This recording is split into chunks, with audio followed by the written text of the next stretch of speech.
My daughter stole my late wife's $100,000 watch, a wedding gift from her grandfather, and sold it to buy a necklace for her boyfriend's mother. When I found out, I suddenly became the bad guy, but I stayed silent, didn't yell, just smiled and said, "I have a secret gift I want to show you." Her face went white. "Thank you for being here. Drop a comment. Where are you watching from?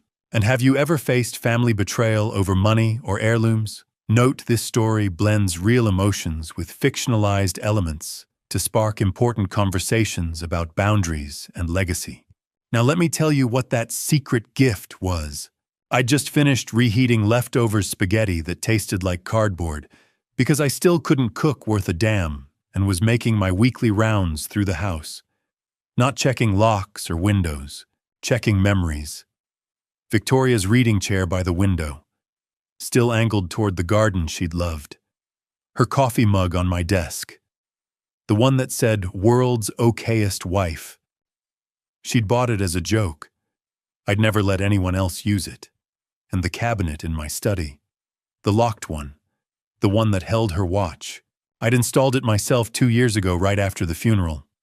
Solid oak brass hinges a lock that required an actual key. Some people keep ashes, some people keep clothes. I kept the watch because Victoria had worn it every single day from the moment her father clasped it around her wrist on our wedding day until the morning she couldn't lift her arm anymore. A Patek Philippe Calatrava, 1950s, 18-karat white gold with a manual wind movement that ticked like a heartbeat. Her father had given it to her with one piece of advice: time is precious. Don't waste it on people who don't value you. She'd worn it when Michael was born.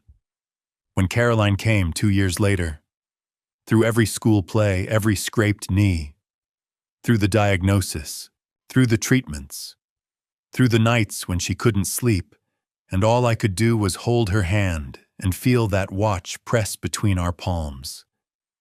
I kept it in the cabinet because it felt sacred, because every Tuesday evening I'd unlock that cabinet, open the case, and remember.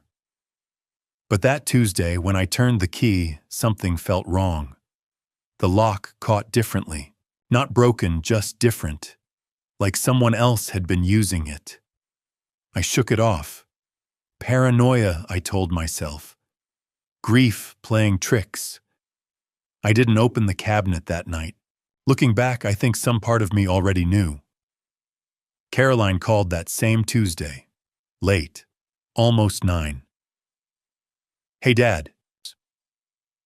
Her voice had that brightness people use when they're about to ask for something. "How are you?" "I'm fine," I said. I was reading a book I wasn't absorbing. "You Good, really good, actually. Derek and I, you know Derek, right? You've mentioned him 3 times, maybe 4. Well, things are getting pretty serious." She paused, waiting. I didn't fill the silence. Anyway, I was thinking I might stop by this week. Maybe Friday. I wanted to grab some old photos. The ones from Cannon Beach. Friday's fine. Great, I'll swing by around 2. Will you be home? Probably not, I said. I had a client meeting, an actual reason to leave the house. You still have your key? Yeah, I do. Another pause. You know, Dad, you really should get out more. Mom wouldn't want you living like this. There it was. The little dig. The suggestion that I was doing grief wrong, that 2 years should have been enough to pack Victoria away and move on. I'm doing fine, Caroline. I just think I'm fine. I said again harder. I'll see you Friday if I'm here. She sighed. That sigh that meant I was being difficult. Okay. Love you, Dad. Love you too. I hung up and went back to not reading my book. Friday came. I went to my meeting. When I got home around 4, the house felt different. Caroline's perfume lingered in the hallway. Something floral and expensive. The kind of scent that announces you've been somewhere, even after you've left. I checked the living room. A few photo albums sat on the coffee table she'd found what she came for, but I couldn't shake the feeling. I went to my study. Everything looked normal. Desk neat. Papers stacked. Victoria's mug right where I'd left it. I walked to the cabinet, put the key in the lock. It turned smoothly. Too smoothly. I opened the cabinet door. The watch case sat on the shelf where it always did. Same position. Same angle. I reached for it. It was too light. My hands knew the weight of that case the way you know the weight of your own wallet. I'd held it hundreds of times. I opened the case. Empty. The velvet interior stared back at me like an accusation. The watch, Victoria's watch. Her father's last gift, the one thing I'd promised to keep safe, was gone. I checked the shelf below, the drawer. I pulled the cabinet away from the wall, thinking maybe the case had fallen. Nothing. I tore through my study, opened every drawer, checked every shelf, looked in places that made no logical sense because logic had left and panic had taken up residence. Gone. An hour later, I sat on the floor in front of that empty cabinet, the case open in my lap, and tried to remember how to breathe. Caroline had been here. Thursday, while I was out. Caroline, who had a key. Caroline, who'd called to make sure I wouldn't be home. No. That was crazy. Caroline wouldn't, she couldn't, accept. I sat there for another hour. Then I remembered something. 6 months ago, after the Hendersons 3 doors down got broken into, I'd installed security cameras. Front door, back door, and one in the hallway that caught the entrance to my study. I'd set them up, checked that they worked, and forgotten about them. I pulled out my laptop. My hands shook as I logged into the system. Part of me hoped I was wrong. Part of me hoped I'd find the watch somewhere stupid and feel like an idiot for suspecting my own daughter. But a bigger part of me, the part that had felt something wrong all week, already knew what I was going to see. The laptop screen glowed blue in the dark study. I'd turned off all the lights without thinking about it, maybe because what I was about to watch felt like something that should happen in the dark. Like opening someone else's mail, like eavesdropping on a conversation you were never meant to hear. The security software was clunky. I'd installed it myself following some YouTube tutorial and never bothered to learn all the features. It took me 20 minutes just to figure out how to pull up Thursday's footage. My finger hovered over the play button. I could still walk away. Delete the footage. Call Caroline and ask her directly. Give her the chance to tell me the truth, to explain, to make this something other than what my gut was screaming it was. But I'd been giving Caroline chances her whole life. Chances to be honest. Chances to be kind. Chances to be the daughter Victoria had believed she could be. I clicked play. The timestamp read, Thursday, 2:17 p.m. The hallway outside my study appeared on screen, black and white, slightly grainy, but clear enough. For 30 seconds, nothing happened. Just an empty hallway. My chest tightened with something that might have been hope. Maybe I was wrong. Maybe Caroline had just grabbed the photo albums and left. Maybe then she appeared. Caroline walked into frame carrying her oversized leather purse, the one Victoria used to joke could fit a small child. She moved quickly, purposefully, not like someone casually browsing for old photographs. She glanced over her shoulder. Once. Twice. Checking if anyone was watching. My daughter. Checking if the coast was clear. She disappeared into my study. The camera angle didn't catch the interior of the room, just the doorway. I knew what she was doing anyway. I'd done it myself 1,000 times. 10 steps to the cabinet. Key from where did she have a copy? Had she taken mine and made a duplicate? 3 minutes passed on the timestamp. 3 minutes of an empty hallway while my daughter stole from me. Then she emerged. The purse hung heavier on her shoulder. Not by much. The watch and its case probably didn't weigh more than a pound. But I could see the difference in how she carried it. The slight adjustment of the strap, the way her hand came up to steady the bag against her hip. She pulled out her phone, started typing as she walked toward the front door. Her lips moved. She was talking to someone. I cranked the volume. The audio was tinny distant, but I caught enough. Got it. Yeah, he'll never even notice. He's too busy mourning to pay attention to anything. The front door closed. She was gone. I sat there staring at the frozen frame. Caroline's face, slightly blurred but unmistakable, caught in profile as she typed on her phone. He'll never even notice. I played it again, and again, and again. Each time I hoped I'd hear something different. Some context that would make this make sense. Some explanation that would transform my daughter from a thief into someone who'd made a terrible mistake for understandable reasons. But the words didn't change. Too busy mourning. Like grief was something shameful. Like loving Victoria enough to keep her memory alive was a character flaw. Like I was the problem here. The third time through, I turned up the volume as high as it would go, listening to every word, every breath, every casual inflection in Caroline's voice as she talked about stealing the most important thing I had left. She sounded pleased with herself. That's what gutted me. Not angry, not desperate, not even guilty. Pleased. Like she'd pulled off something clever. Like she'd solved a problem. Like taking her dead mother's watch from her grieving father was an accomplishment worth celebrating. I closed the laptop. The study fell into darkness again. Just me and Victoria's empty cabinet, and the terrible new knowledge sitting in my chest like a stone.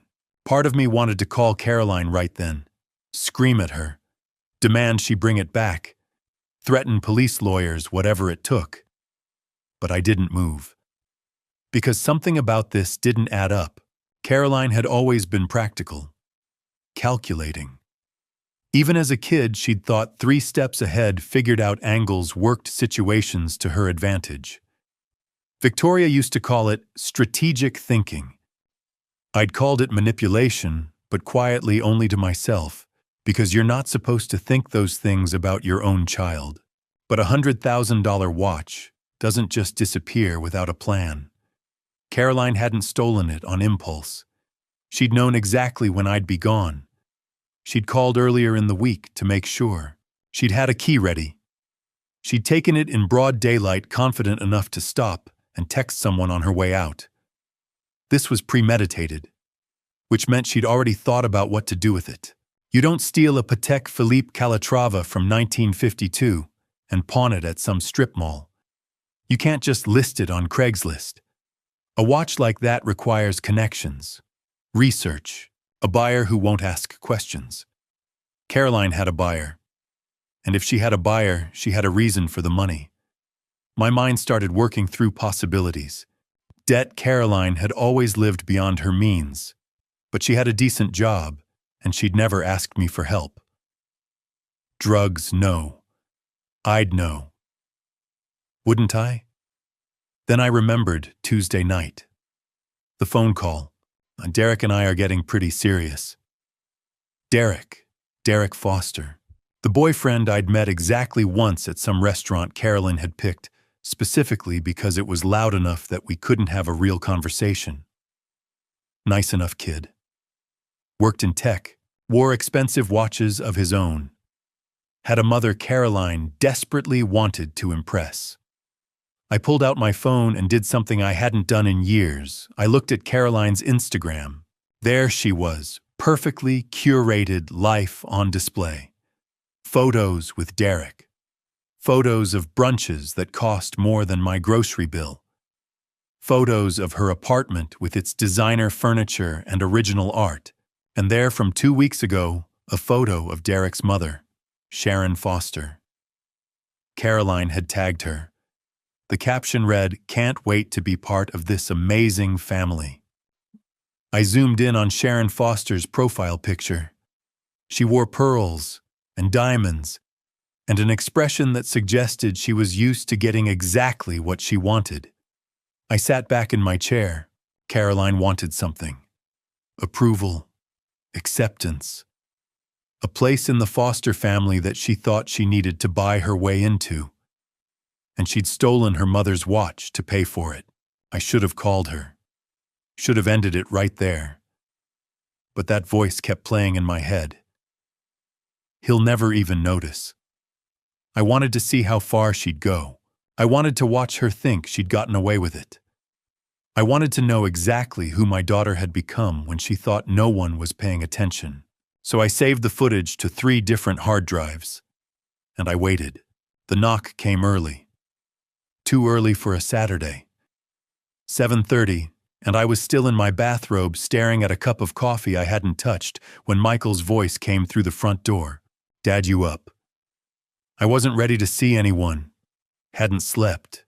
Had spent the entire night watching that footage over and over, listening to Caroline's voice, trying to find some version of reality where my daughter wasn't exactly who that video showed her to be. But Michael had a key, and he was already letting himself in. "Kitchen," I called. He appeared in the doorway holding 2 paper cups from the coffee place Victoria used to love. The one that spelled everyone's name wrong on purpose. His cup said Michael. Mine probably said something like Daniel. Brought reinforcements. He said, setting the cup in front of me. Then he saw my face. "Jesus, Dad. Did you sleep at all?" "Not really." He pulled out a chair, sat down heavily. At 34, Michael still moved like an athlete, all efficient energy and purpose. He had Victoria's eyes. Same dark brown, same way of looking at you, like he could see straight through whatever you were trying to hide. "So," he said, "Caroline called me last night." My hand tightened around the coffee cup. "She sounded weird," Michael continued. "Upset. Said she was worried about you." "Worried?" "Yeah." He studied my face. "She said Mom's watch is missing. Said she asked you about it, and you got defensive. She thinks maybe you sold it." There it was. Caroline's opening move. Get ahead of the story. Make me the problem before I could make her one. She said that. "Dad." Michael leaned forward. "Did you? It's okay if you did. If you needed money." "I didn't sell it." "Okay." He held up his hands. "I'm not accusing you of anything. I'm just..." Caroline made it sound like you're not doing great. Like maybe you needed cash and didn't want to tell us. I looked at my son. This good man Victoria and I had raised, who drove across town on a Saturday morning because his sister told him to be worried. Who was sitting in my kitchen trying so hard to be gentle to give me an out, to believe the best of everyone. "Michael," I said slowly, "if I told you Caroline took it, would you believe me?" He blinked. "What?" "If I told you your sister stole your mother's watch, would you believe me over her?" The question hung in the air between us. Michael's jaw worked. "Dad, that's Caroline loved Mom. She wouldn't she?" "No." But his voice wavered. "She wouldn't do that." I stood up. "Come with me." I led him to my study. The laptop was still on my desk. Still open to the security footage paused on Caroline's face as she tucked her phone away. "What is this?" Michael asked. "Thursday afternoon," I said. 2:17 p.m. security camera in the hallway. I hit play. Michael watched in silence. I watched him, saw the exact moment his expression changed, when Caroline glanced over her shoulder, checking if anyone was watching. When she disappeared into my study, when she emerged 3 minutes later with the purse hanging differently. "Dad." "Wait," I said. "There's audio." Caroline's voice filled the room. Tinny. Distant. But clear enough. Got it. Yeah, he'll never even notice. He's too busy mourning to pay attention to anything. Michael's face went pale. I let the video play to the end. Let him see Caroline walk out my front door. Let him sit with what he'd just witnessed. Then I played it again. Stop, Michael said. Dad, stop. I paused it. Michael stood up, sat down, stood up again. She lied to me. Yes, Choktujium. She called me last night and looked me in the eye through the phone and lied to my face. Yes. She made me think you were losing it. That you were so deep in grief you'd sold Mom's watch and couldn't even admit it to yourself. His voice cracked. She made me doubt you. I didn't say anything. Let him work through it. Why? Michael finally asked. Why would she do this? I've been asking myself that all night. No, he shook his head. You know, I can see it on your face. You figured something out. I pulled up Caroline's social media on my phone, showed him the post from 2 weeks ago. Sharon Foster, the caption, the pearls. Michael stared at the screen. Derek's mother. Caroline wants something, I said.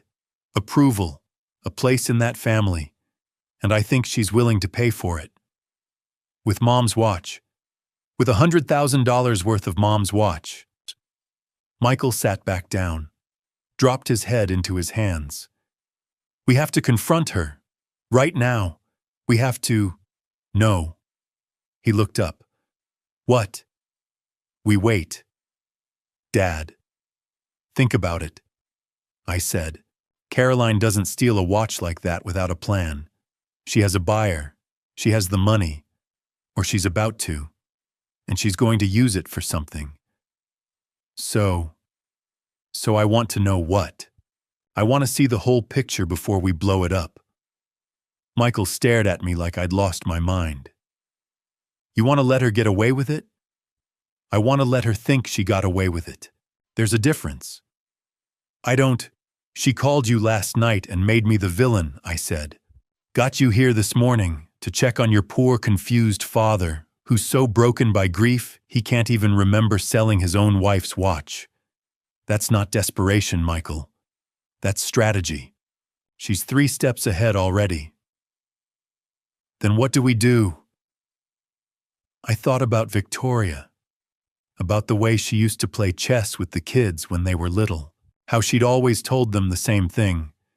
Don't just react. Anticipate. We get 4 steps ahead, I said. We document everything. We figure out her plan, and when she makes her move, we're ready. Michael looked at the frozen frame of Caroline on the screen. His sister. My daughter. A stranger with a familiar face. What if she notices we're watching? She won't, because you're going to call her back. Tell her you checked on me. Tell her I seem fine. Tell her you asked about the watch and I got weird and changed the subject. You want me to lie to her? I want you to protect your mother's memory. There's a difference. Michael closed his eyes. When he opened them, something had shifted. Some last remnant of the kid who believed the best in everyone had burned away. Okay, he said. What do you need me to do? I looked at Victoria's photo on my desk. We wait, and we watch, because Caroline didn't steal $100,000 for nothing. She has a plan, and I need to know what it is before I stop her. Michael sat across from me at the kitchen table, coffee-forgotten eyes sharp. Okay, walk me through it. I pulled up the photo on my phone again. Caroline and Derek at some restaurant opening. Sharon Foster in the background, all pearls and practiced smiles. Derek Foster, tech money, good family, the kind Caroline's always wanted to be part of. And his mother's exactly the type who expects a certain standard. from the women her sons date. I scrolled to another photo. Sharon at a charity gala, another of her at the country club. Caroline's been with Derek for 8 months? Something like that. Long enough to be serious, long enough that meeting the parents matters, and Caroline. I stopped. Tried to find a way to say this that didn't sound like I was trashing my own daughter. Couldn't. Caroline's always believed you can buy your way into places, that the right gesture, the right gift, the right appearance opens doors. Michael nodded slowly. So you think she stole Mom's watch to buy something for Derek's mother? $100,000 buys a lot of goodwill. Or she has debt, or she's in some kind of trouble. Maybe. I turned the laptop toward him. But look at her social media. Does that look like someone in trouble? Michael scrolled through Caroline's feed. Photos of brunches at expensive restaurants. Weekend trips to wine country. Designer handbags casually visible in the background of selfies. She's always lived beyond her means, he said. But she's never stolen before. Not like this. This is... I searched for the word. Calculated. This is someone who knows exactly what they want and exactly what it costs. Michael leaned back in his chair. So what do we do? We can't just wait around for her to spend the money. She already has. That's the only thing that makes sense. You don't steal a watch on Thursday and sit on it. She had a buyer lined up. How do you know? Because this wasn't impulse. She called me Tuesday to make sure I'd be gone Friday. That's 3 days of planning at minimum. I stood up, started pacing. A Patek Philippe from the 50s. You can't just walk into a pawn shop. She needed a collector, someone who'd pay cash and not ask questions. Michael watched me work through it. You sound like you've been thinking about this all night. I have. So how do we find the buyer? We don't. I pulled out my phone. Harold does. Harold Peterson had been my lawyer for 15 years, had handled Victoria's will, her affairs. After she died, all the paperwork that comes with losing someone. He'd also been her friend, had known her since college, had stood up at our wedding, had sat with me at the funeral when I couldn't stand on my own. I called him Saturday morning early, but Harold answered on the second ring. Daniel, everything okay? I need a favor. Name it. I told him about the watch, about Caroline, about the footage. His silence on the other end said more than words could. What do you need? He finally asked. Collector network. Someone sold a 1950s Patek Philippe Calatrava in the last week. Cash deal. I need to know who bought it.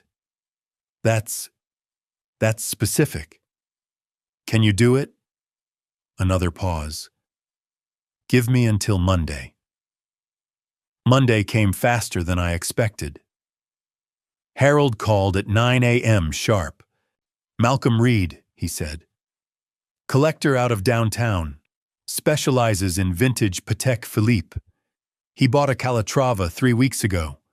Paid $100,000 cash. Seller was a young woman. Gave the name Caroline Hayes. Hayes. Her mother's maiden name. Close enough to not raise flags, different enough to create distance. Can you get me his contact information? Already did, but Daniel... Harold's voice shifted. This is grand theft. You could press charges. I know. Do you want me to start that process? I looked at Victoria's photo on my desk, thought about what she'd want, what she'd do. Not yet, I said. I need to see how far this goes. Harold didn't argue, just sent me Malcolm Reed's number and told me to call if I needed anything else. Next was the jewelry stores. There were only 3 in Portland that carried pieces in the $90,000 range. Michael and I split them. He took 2, I took 1. My call got lucky. The manager, a woman named Lisa Henderson, with a voice that suggested she'd heard every story twice, remembered the sale immediately. Caroline Morrison, last Tuesday, diamond necklace, $90,300. Paid cash. She paused. Is there a problem? No problem. I lied. Just confirming a gift purchase. Well, it was quite the gift. Custom piece. She knew exactly what she wanted. I thanked her and hung up. Michael called 10 minutes later. Dead end on my two, you... Got it. Caroline bought a $90,000 necklace last Tuesday. Same week she stole the watch. Jesus. Timeline fits, amounts fit. She had a plan from the start. Michael was quiet for a moment. So what now? We confront her. Not yet. I want to know who the necklace is for. I didn't have to wait long. Wednesday afternoon, my phone rang. Unknown number. Portland area code. Daniel Morrison. Speaking. This is Paul Foster, Derek's father. His voice was warm, genuine. The kind of voice that belonged to someone who'd never had to fake sincerity. My wife Sharon and I are hosting a small barbecue this Saturday. Just family getting to know each other. Derek mentioned Caroline's father, and I thought it would be nice if you could join us. I sat very still.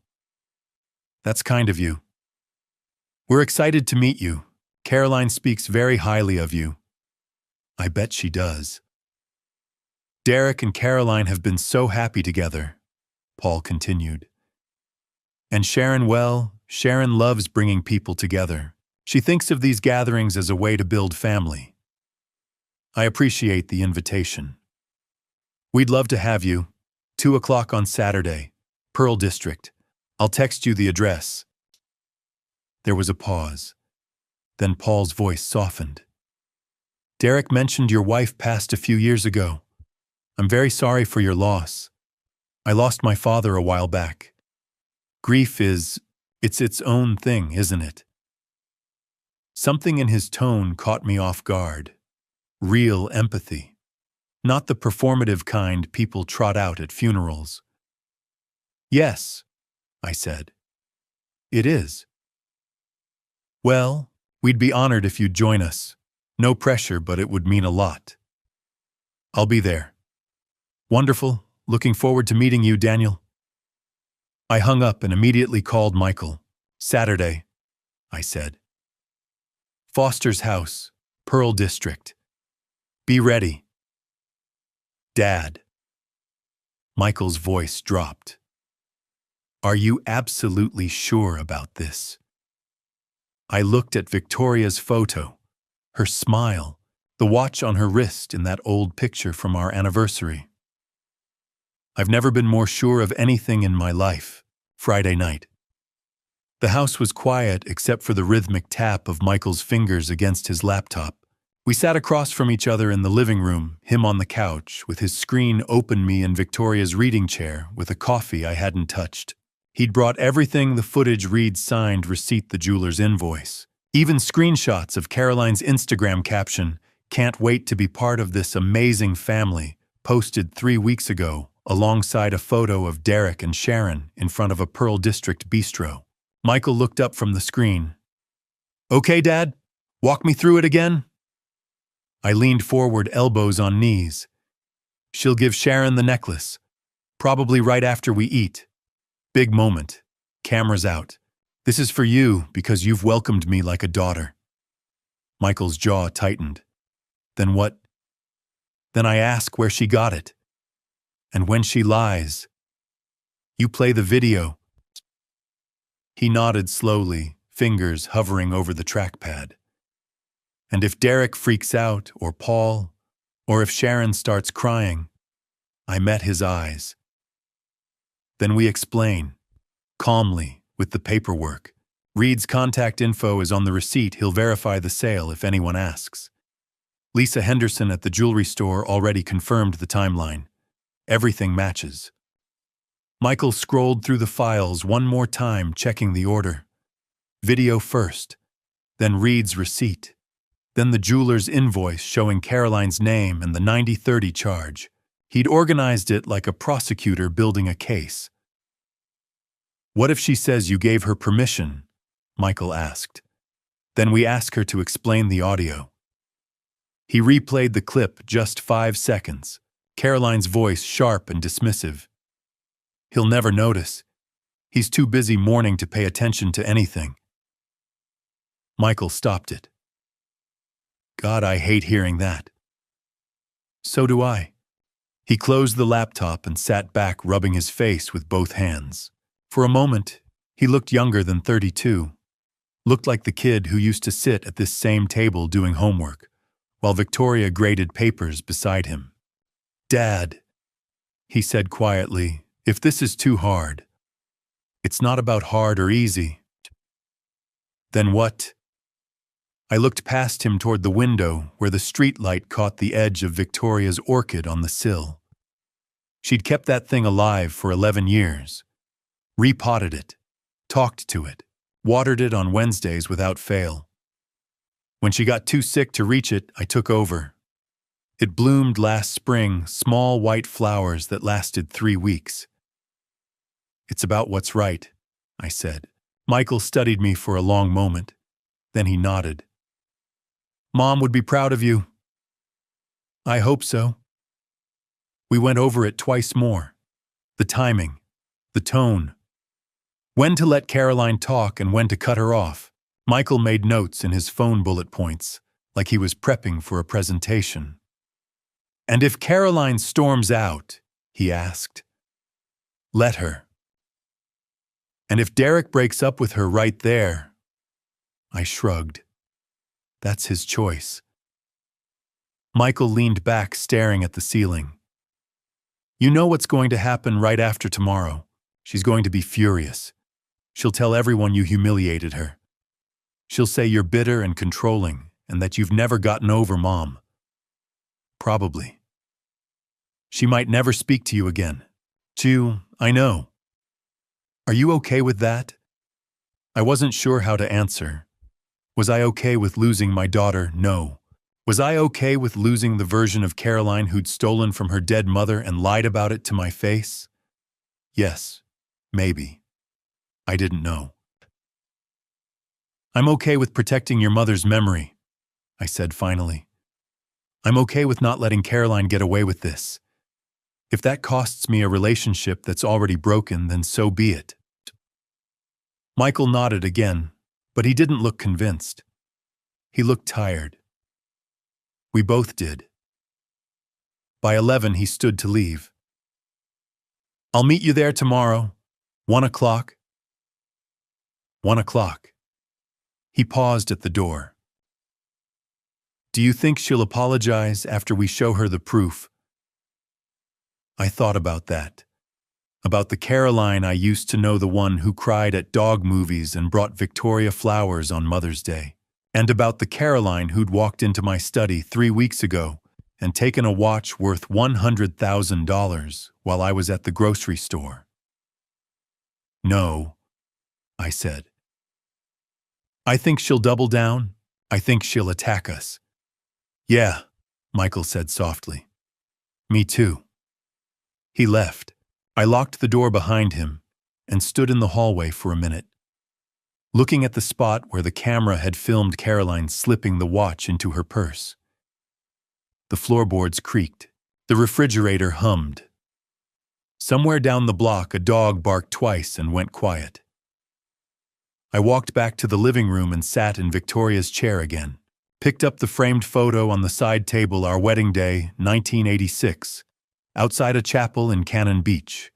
Victoria wore a cream dress and her father's watch. She was laughing at something I'd said, her head tilted back, her hand resting on my chest. Her father had died 3 months after that photo was taken. Heart attack in his sleep. The watch was all she had left of him. She wore it every day for 30 years. Through Michael's birth. Through Caroline's. Through vacations and holidays and ordinary Tuesdays. Through 6 months of treatment, when her wrists got so thin the band had to be adjusted twice.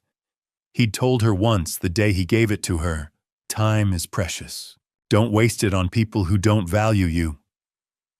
The irony was so sharp, it hurt. I set the photo down and checked my phone. No messages. Outside the street was dark and still. I thought about calling Michael back, telling him to forget it.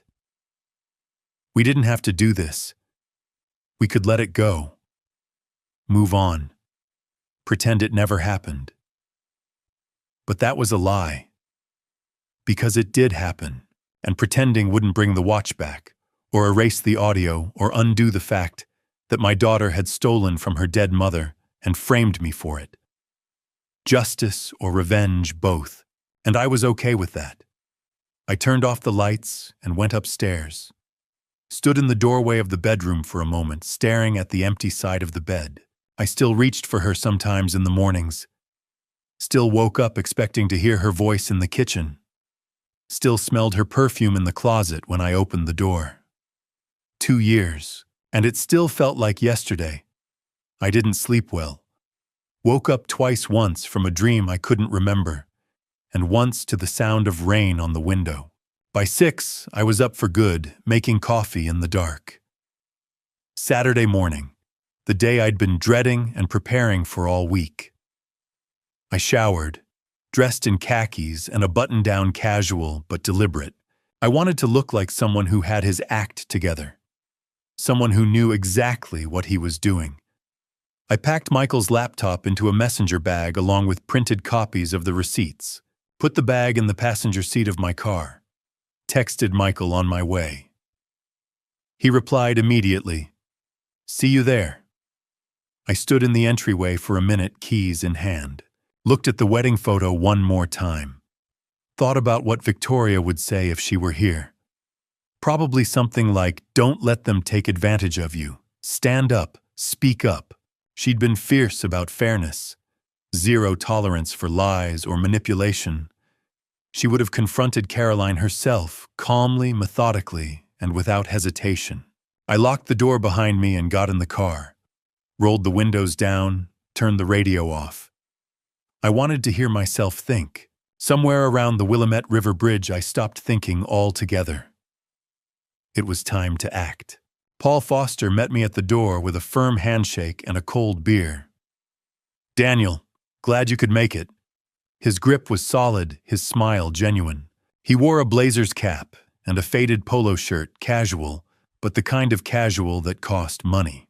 Behind him, the house opened into a spacious living room with hardwood floors and floor-to-ceiling windows overlooking a backyard deck. "Thanks for having me," I said. "Of course. Come on back. Sharon's got the grill going." I followed him through the house, past framed photos of Derek at various ages, Little League, high school graduation, what looked like a college fraternity formal. The kitchen was all granite and stainless steel. Through the sliding glass doors, I could see the deck string lights overhead, a gas grill billowing smoke, a long table set with plates and napkins weighted down by river stones.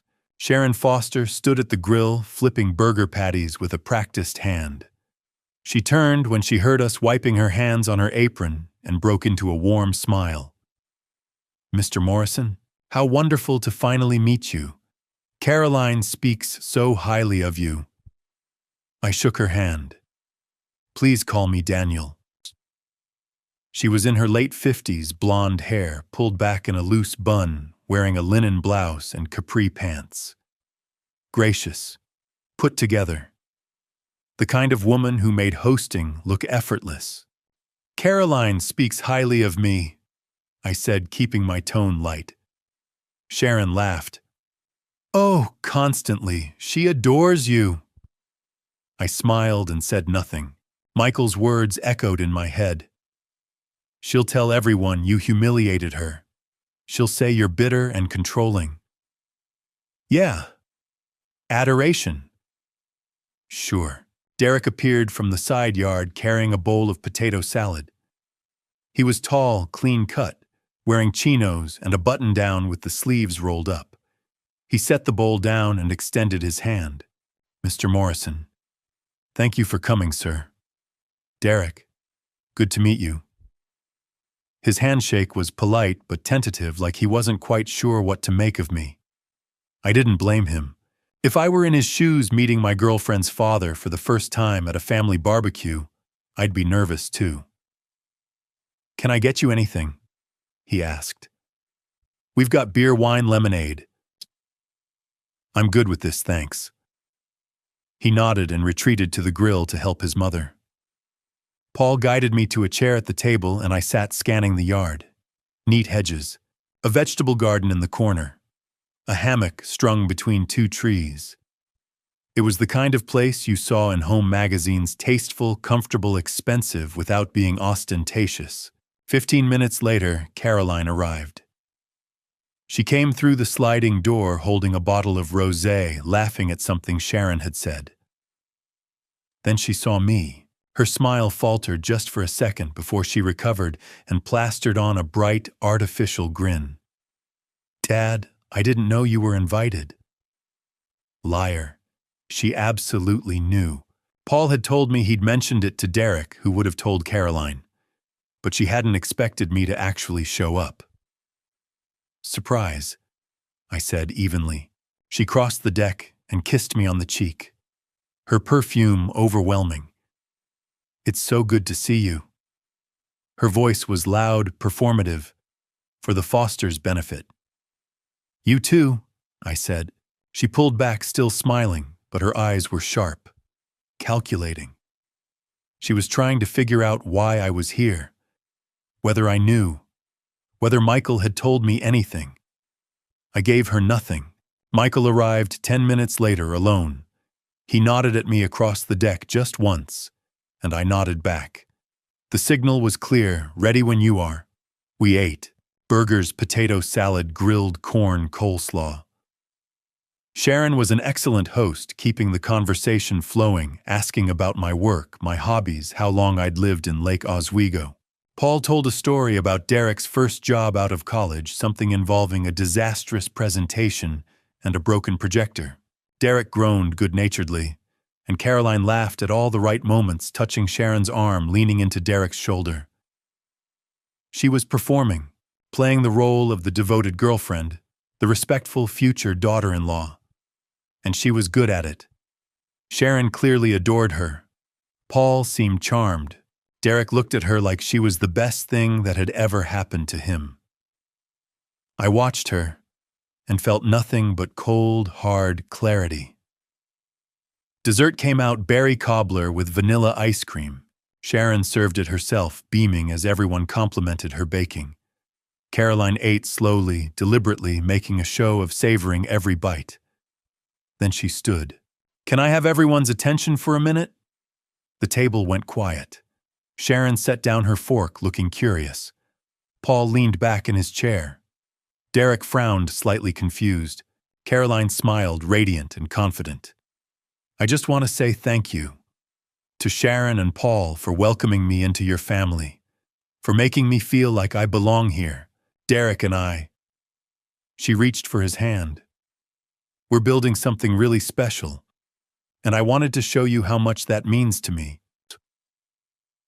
She reached into the oversized purse she'd brought and pulled out a small box wrapped in Tiffany blue paper. Sharon's eyes widened. Caroline, you didn't have to. I wanted to. Caroline handed her the box. Sharon unwrapped it carefully, folding the paper, opening the lid. Then she gasped. The necklace caught the light diamond sapphires, platinum glittering like ice under the string lights. It was breathtaking. Even from where I sat, I could see the craftsmanship, the weight, the value. Sharon pressed a hand to her chest. Caroline, this is stunning. Do you like it? Caroline's voice was soft, hopeful. Like it, honey. I love it. But this must have cost a fortune. You're worth it, Caroline said simply. Paul leaned over to look, whistling low. That's incredibly generous, Caroline. Derek stared at the necklace, then at Caroline. Babe, when did you... I've been saving, Caroline said smoothly. I wanted it to be perfect. Sharon stood, pulling Caroline into a hug. Thank you. Thank you so much. Caroline helped her fasten it around her neck. The clasp clicked. Sharon touched it with trembling fingers, turning to show Paul, who nodded approvingly. Beautiful, he said. Everyone clapped. Derek stood and kissed Caroline on the temple. You're amazing, he murmured. Caroline stepped back, admiring her work. Sharon glowed, touching the necklace like it was made of starlight. Everyone was smiling. Everyone except Michael and me, and that's when I stood. It's beautiful, Sharon, I said. My voice was calm. Too calm. Caroline's smile froze. Just for a second. But I saw it. She knew. Somewhere deep down, she knew. I stood. The conversation around the table didn't stop. Immediately, Sharon was still admiring the necklace. Paul was refilling his wine. But Michael caught my movement and straightened in his chair. Caroline, I said. My voice cut through the chatter like a blade. That necklace must have cost quite a bit. What did you say you do for work again? The table went quiet. Caroline blinked, her smile still frozen in place. I've been saving, Dad. I told you. I wanted to do something special. Saving, I repeated. For how long? That's personal. Personal, I nodded slowly. So you won't tell me where the money came from? Her eyes darted to Derek, then back to me. I don't think this is the time or place. Because 3 weeks ago, I continued, my voice calm and deliberate. Something valuable went missing from my house. The silence that followed was absolute. Even the breeze seemed to stop. Derek frowned. Mr. Morrison, I don't understand what you're... A Patek Philippe Calatrava, I said, looking directly at Caroline. My late wife's watch, worth $100,000, a wedding gift from her father. Sharon's hand flew to her throat, not to the necklace, not yet, but to her collarbone, as if steadying herself. Paul set down his wine glass with a soft clink. Caroline's face went pale, but she forced a laugh. Dad, what are you even talking about? You probably just misplaced it. You've been so scattered since Mom... I didn't misplace it. Well, maybe you sold it. You've been stressed about finances and... I didn't sell it, Caroline. Her jaw tightened. Then I don't know what to tell you. I don't know anything about a missing watch. Don't you? No. Her voice was rising, now defensive. And I don't appreciate you coming to my boyfriend's house and accusing me of what exactly? Theft in front of his parents. Sharon looked between us, her face stricken. Daniel, surely you're not suggesting... I'm not suggesting anything, Sharon. I kept my eyes on Caroline. I'm stating a fact. 3 weeks ago, my wife's watch was stolen from a locked cabinet in my study. And 1 week later, a diamond necklace worth $90,000 was purchased at a jewelry store in downtown Portland. Paul's expression shifted. He wasn't smiling anymore. Caroline's hands trembled. This is insane. Dad, you're embarrassing me. The buyer, I continued, my voice steady, gave the name Caroline Morrison. Derek turned to her, his face confused. Babe, you said you inherited money from your grandmother. I did. Caroline's voice cracked. I did inherit money from my maternal grandmother. Dad, tell them. Victoria's mother, I said slowly, is alive and well in Scottsdale, Arizona. I spoke to her last week. Caroline's face drained of color. Derek stared at her. Wait, you said And even if there had been an inheritance, Michael said, standing and pulling his laptop from the messenger bag at his feet, the timeline doesn't match. Paul put a hand on Derek's shoulder. Son, what's going on here? Sharon touched the necklace, her fingers trembling. Daniel, what are you saying? I looked at her, this kind, gracious woman who'd welcomed Caroline into her home, who'd just been given a gift purchased with stolen money, and felt a pang of guilt. She didn't deserve this. None of them did. But the truth wasn't optional. I'm saying, I said quietly, that the necklace you're wearing was purchased with money Caroline got from selling my wife's watch, without my knowledge, without my permission. That's a lie. Caroline's voice was shrill, now panicked. That's a complete lie, I would never. Then explain the receipt, I said. Michael opened his laptop and turned it toward the table.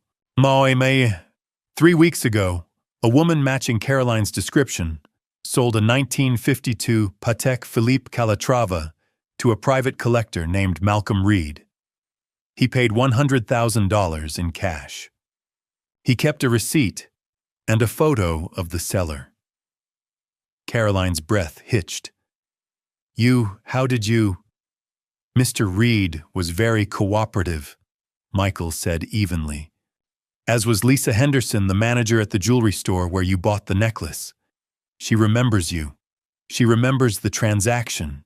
She still has your credit card receipt on file. Derek took a step back from Caroline, his face pale. You told me you inherited money. I did. Caroline's voice was desperate now. Derek, I swear from a grandmother who's still alive. His voice was quiet, hurt. No, from there was a different look. It's complicated, okay? It's not complicated, I said. You stole from me. You lied about it. And now you're lying again. Caroline whirled on me, her eyes blazing. You have no proof. You can't prove anything. Actually, Michael said, his hand hovering over the laptop's trackpad. We can. He looked at me. I nodded. 3 weeks ago. Michael continued, his voice steady but strained. Dad installed security cameras in the house after a neighbor was burglarized. He's never checked the footage until now. Caroline's face went from pale to gray. Everyone might want to gather around, Michael said. This won't take long. Paul stood slowly, followed by Sharon and Derek. They moved toward the laptop, expressions ranging from confusion to dawning horror. Caroline stayed where she was, frozen, her hands clenched into fists at her sides. Michael's finger hovered over the play button. His hand was shaking. He didn't want to do this. Neither did I. But some things had to be brought into the light. I met Caroline's eyes across the table. She stared back at me, and for just a moment, I saw something flicker in her expression. Not remorse, not guilt, but rage. Pure, unfiltered rage. "Hot Dad," she whispered. "Don't." I didn't answer. Michael pressed play. The screen filled with grainy footage, black and white timestamp in the corner, Thursday, 2:17 p.m., 3 weeks ago. Everyone leaned in. Sharon, Paul, Derek, even a couple of neighbors I hadn't noticed earlier standing at the edge of the deck with drinks in their hands. The hallway appeared first. Empty. Then Caroline walked into frame. She moved quickly, purposefully. Glanced over her shoulder once, then pushed open the door to my study. The camera angle shifted, must have been the one I'd installed inside the room, angled toward the cabinet. Caroline crossed to the cabinet, pulled a key from her pocket, unlocked it. The audio crackled, and then her voice came through clear and sharp. "Yeah, I got it. The collector said 100,000 cash. Then I'm going straight to buy the necklace for Sharon. She's going to love me. This is going to seal everything." She was on the phone, talking to someone. Her tone was casual, confident, like she was discussing dinner plans. She opened the cabinet door, pulled out the rosewood box, opened it, looked at the watch for a moment, just a moment, then closed the box and slipped it into her oversized purse. She locked the cabinet, pocketed the key, walked out. The video ended. The silence that followed was suffocating. I looked around the table. Sharon's hand was over her mouth, her face drained of color. Paul's jaw was clenched so tight I could see the muscle twitching. Derek stood frozen, staring at the screen like he was watching a stranger. One of the neighbors, a woman in her 40s, whispered something to the man beside her. They both looked at Caroline, then looked away. Caroline stood perfectly still. Her hands hung at her sides. Her face was blank, expressionless, like her brain had short-circuited. Paul was the first to speak. His voice was quiet, but it carried across the deck like a thunderclap. "Caroline, did we all just watch you steal from your father?" Caroline blinked. Once. Twice. Then something in her snapped. "Yes." Her voice was loud, defiant. "Yes, I took it. But Dad wasn't using it. It was just sitting there in a locked box like some kind of shrine." I didn't move, didn't respond. I wanted to hear what she'd say next. "It was Mom's," I said quietly. Caroline whirled on me, her eyes blazing. "Mom's dead, Dad. She's been dead for 2 years. There were audible gasps from the crowd. Sharon took a step back. The neighbor woman set down her drink and stared. "That watch can't bring her back." Caroline's voice was shrill, now cracking at the edges. "What good is it doing rotting in a cabinet? At least now it's doing something. At least it matters." Michael stood, his face flushed. "You told me Dad sold it. You looked me in the eye and lied." Caroline turned on him, her expression vicious. "Because he's obsessed, Michael. He's stuck in the past, while the rest of us are trying to live. So you stole from him." Michael's voice was shaking with anger. "Frog, you stole Mom's watch, and then framed him for it." "I didn't frame anyone, I just—" She threw up her hands. "You wouldn't understand, neither of you would try us," I said. She spun back to me, breathing hard. "You've been a ghost for 2 years, Dad. Walking around that house like a zombie, clinging to every piece of her like if you let go, you'll disappear too. Do you know what that's like? Watching you waste away. So you thought stealing from me would help. I thought." Her voice broke. I thought if I could do something good with it, if I could make someone else happy." "You thought Sharon would love you," Paul said flatly. Caroline flinched. "I thought yes. I thought if I showed Derek's family that I'm serious, that I'm committed, that I'm worth what?" Derek's voice was so quiet I barely heard it. "Worth lying to, worth stealing for." She turned to him, her eyes desperate. "Derek, I did this for us. For our future. For... You bought my mother a $90,000 necklace with stolen money," Derek said. His voice was hollow. "And you lied to me about where it came from. I was going to tell you. I just needed the right time." "When?" His voice rose. "When was the right time, Caroline? After we got married, after we had kids. When?" Caroline's face crumpled. She turned to Sharon, her hands clasped like she was praying. "Sharon, please. I wanted to give you something beautiful, something meaningful. I'm sorry I lied about where it came from, but the intention was real. I love Derek. I love your family. I just wanted to show you." Sharon's hand went to the clasp of the necklace. Her fingers trembled. "Sharon, please don't." Caroline's voice cracked, but Sharon was already fumbling with the clasp, her hands shaking so badly that Paul stepped forward to help. The necklace came free. Sharon held it for a moment, staring at it like it was a snake. Then she held it out. Not to Caroline, to me. "Mr. Morrison," she said, her voice choked. "Please take it. I don't want anything that was bought with stolen money."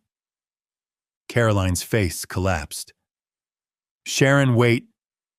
Don't."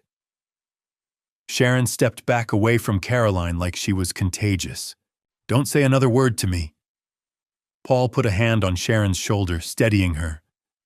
He looked at Caroline, and for the first time since the video had played, I saw something other than shock in his expression. Disgust. "I think," he said quietly, "you should leave." Caroline stared at him. "What?" "You heard me." Paul's voice was calm, but there was steel underneath. "You need to leave. Now." "Derek!"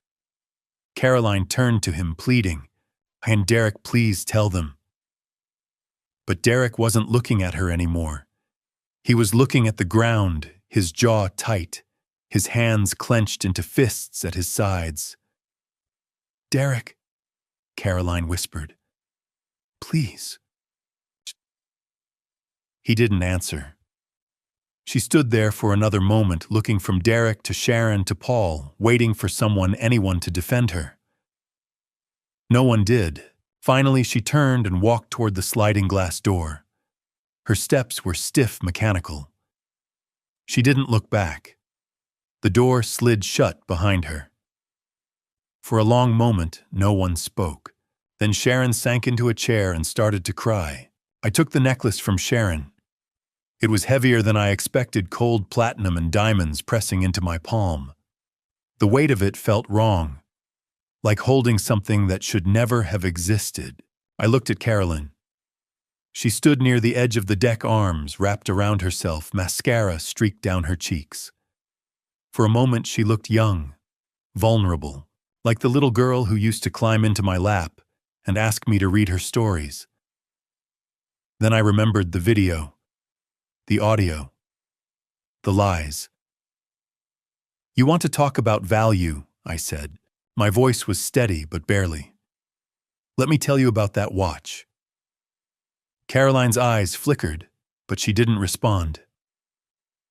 "Victoria's father gave her that watch on our wedding day," I said. "It was the last gift he ever gave her. He died 3 months later. Heart attack in his sleep. 58 years old." Sharon made a soft sound like a sob caught in her throat. "She wore it the day you were born, Caroline. The day Michael was born. She wore it to every school play, every band concert, every parent-teacher conference. She wore it to her first chemo appointment, her second, her 10th. I could feel the eyes on me, Paul, Sharon, Derek, Michael, the neighbors, still frozen at the edge of the deck. But I kept my focus on Caroline. She wore it through 6 months of treatment," I continued. "Through surgeries, through nights when the pain was so bad, she couldn't sleep, couldn't eat, couldn't do anything but hold my hand and wait for morning." My voice cracked. I steadied it. "She wore it the day the doctor told us there was nothing else they could do." 6 months, he said, maybe less. She looked at me, and the first thing she did, was check that watch, like she was trying to calculate how much time she had left. Caroline's face was pale. Tears streamed down her cheeks, but she didn't speak. "She wore it the morning she died," I said quietly. Now she was so weak by then she could barely lift her arm. But she held my hand, and I felt that watch against my wrist, and she looked at me and said, "Keep it safe. For Caroline. For our daughter." My throat tightened. I forced the words out. It was supposed to be yours on your wedding day, a symbol of her strength, her love, everything she fought to stay here for. But you didn't wait. You didn't ask.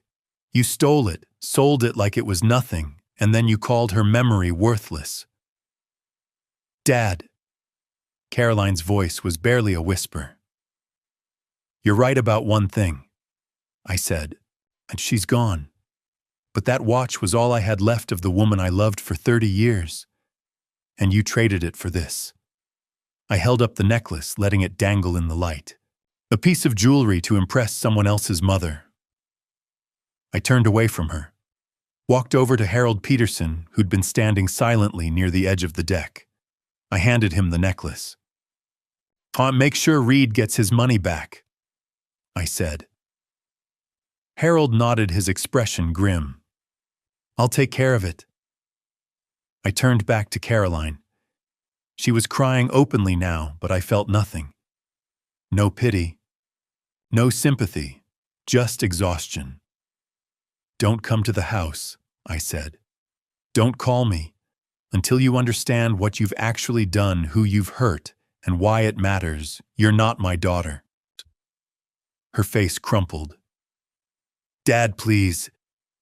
I walked past her, stopped at Michael's side. He looked at me, his expression unreadable, and nodded once. Then I turned to Paul and Sharon. I'm sorry, I said. I didn't want to do this here, but she left me no choice. Paul stepped forward and put a hand on my shoulder. You did the right thing, Daniel. Sharon nodded, wiping her eyes. I'm so sorry for all of it.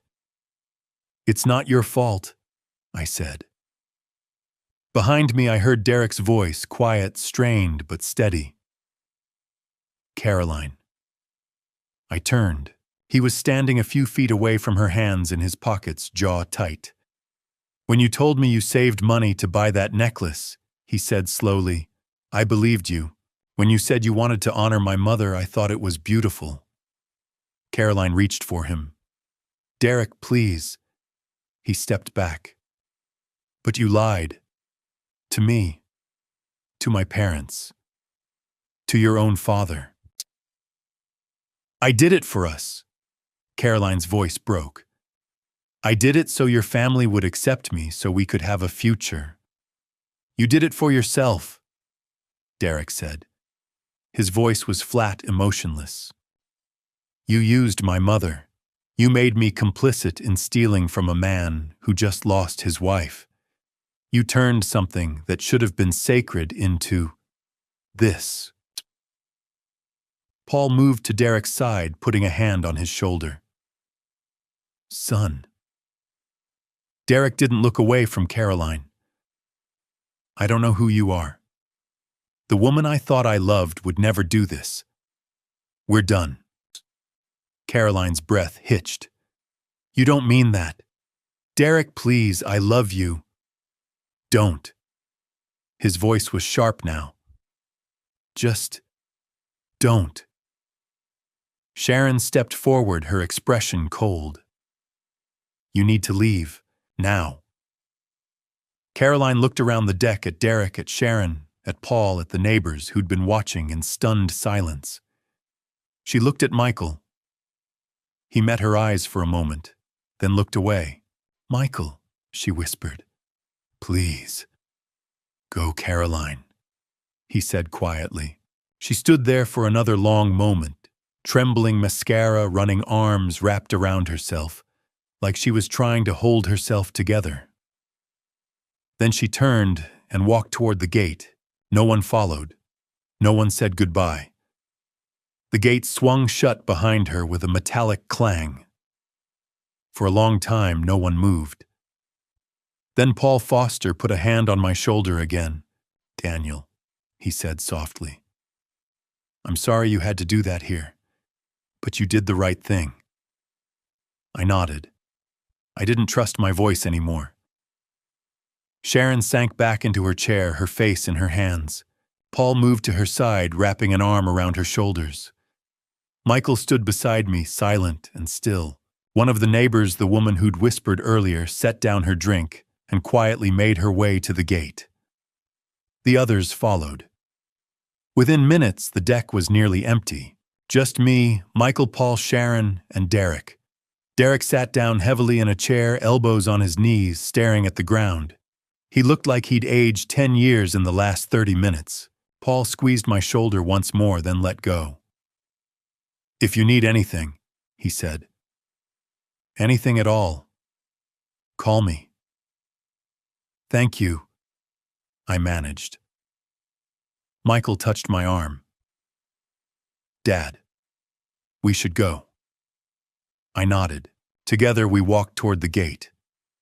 Behind us I heard Sharon crying softly and Paul murmuring something I couldn't make out. I didn't look back. Caroline lost everything that afternoon. Derek, respect family. If you're still here, drop a 1 below. Quick note, this story blends real lessons with fictionalized moments. If that's not for you, feel free to exit now. Otherwise, let's continue. The aftermath reveals the most important lessons. The barbecue ended in silence. The neighbors left first, awkward goodbyes, sympathetic glances, nobody quite knowing what to say. One woman squeezed my hand on her way out. "I'm so sorry," she whispered. I nodded and said nothing. Paul walked Michael and me to the car. His face was drawn, tired. "Ma, Daniel," he said, "if you need help getting the watch back, I have connections in the collector community. Whatever you need." "I appreciate that, Paul." Sharon appeared in the doorway behind him, arms wrapped around herself. "Mr. Morrison, I'm so sorry. I had no idea." "I know, Sharon," I said. "Thank you." Derek stood on the porch, looking lost. He stepped forward hesitantly. "Mr. Morrison, sir? I swear to God I didn't know anything about this." "I believe you, son," I said. "I'm sorry you got caught in the middle." He nodded, blinking rapidly. "I really loved her. I thought—" His voice broke. He stopped. I put a hand on his shoulder. "You'll be okay." He didn't look like he believed me. Michael and I got in the car. I pulled away slowly, watching the Foster house shrink in the rearview mirror. Paul had his arm around Sharon. Derek stood alone on the porch, staring at nothing. We drove in silence, crossed the Willamette River, past downtown. The city moved around us, joggers, cyclists, tourists, and it all felt surreal. "Dad," Michael said finally, "did we do the right thing?" I didn't answer immediately. "I don't know, Michael," I said, "but it was the necessary thing." He nodded slowly. "She's going to hate us." "Probably." As if on cue, my phone buzzed. "Caroline, I hate you." I deleted it without responding. Michael saw. He didn't say anything. Monday morning. Harold and I drove to Malcolm Reed's office in downtown Portland. It was a modest space, second-floor wood paneling shelves lined with vintage timepieces in glass cases. Reed met us at the door. He was in his late 50s, graying at the temples, wearing a cardigan and wire-rimmed glasses. He looked like a university professor. "Mr. Morrison," he said, shaking my hand. "I'm terribly sorry about all of this. I had no idea the watch was stolen." "I know," I said. "Thank you for being cooperative." He led us to his desk and pulled out a folder. Inside was the receipt cash transaction, $100,000, dated 3 weeks ago. The seller's name, Caroline Hayes. She used a slightly different name, Reed said. Hayes instead of Morrison. I didn't think anything of it at the time. Harold leaned forward. "Did she provide documentation of ownership?" Reed nodded. "She had papers, a certificate of authenticity, a maintenance record. They looked legitimate." He paused. "Oh, now I realize they must have been forged. Or stolen from my files," I said quietly. Harold cleared his throat. Mr. Reed, legally stolen property must be returned to the rightful owner, even if the buyer purchased it in good faith. Reed's face fell. Of course, I understand. But I'm out $100,000. You can file a civil suit against Caroline, Harold said, to recover the funds. And the criminal charges? Reed looked at me. Will you be pressing charges? I hesitated. Harold had already briefed me.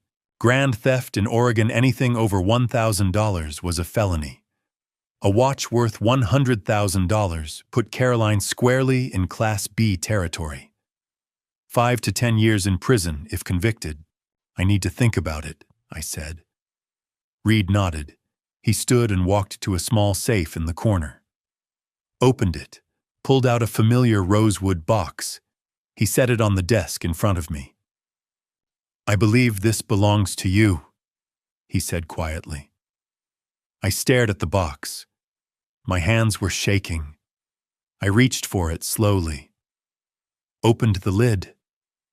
The watch sat nestled in cream-colored silk.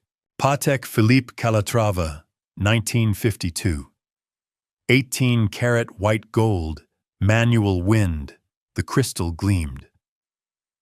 The band was exactly as Victoria had left it, worn smooth at the clasp, a tiny scratch near the buckle. I lifted it out. The weight of it was immediate familiar. I turned it over. The engraving on the back was still sharp, to Victoria, with all my love. Dad. It's in perfect condition, Reed said. I had it serviced after I bought it. New movement cleaning band polished. I hope that's all right. It's fine, I managed. Thank you. I held it for a long moment, then slowly I fastened it around my wrist. It had been 2 years since I'd worn it. 2 years since Victoria had taken it off for the last time, her hands trembling, her wrists so thin I could see every bone. She'd handed it to me and said, "Keep it safe." Now it was back. The clasp clicked shut. The watch settled against my wrist, heavy, solid, real. I could feel the seconds ticking against my skin. For a moment I felt whole. Then I looked up and saw Michael watching me, his expression unreadable. And I remembered what it had cost to get here. A daughter who hated me, a family fractured, a young man's heart broken, a woman who'd cried because a gift she'd loved had been tainted with theft. The watch ticked steadily. Perfect, precise, unstoppable, like nothing had ever been wrong. Harold drove me home. Michael had gone back to his apartment. I sat in the living room with the lights off, staring at the watch on my wrist. It glowed faintly, luminous hands marking 4:47 p.m. My phone buzzed. Caroline. You're a monster. I set the phone down without deleting it this time. Just stared at it. Then at the watch. Then at the photo of Victoria on the side table, smiling in her wedding dress, the watch on her wrist. I didn't know if I was a monster. I didn't know if I'd done the right thing. I only knew that the watch was back, and that it felt like both a victory and a loss. I closed my eyes and listened to the ticking. It sounded like time running out. Wednesday night, Michael showed up with Chinese takeout, and guilt written all over his face. We ate in the dining room, mostly in silence. Lo mein orange chicken egg rolls we didn't finish. He pushed food around his plate with a fork, barely eating. Finally, he spoke. Caroline's been texting me. She calls me a traitor.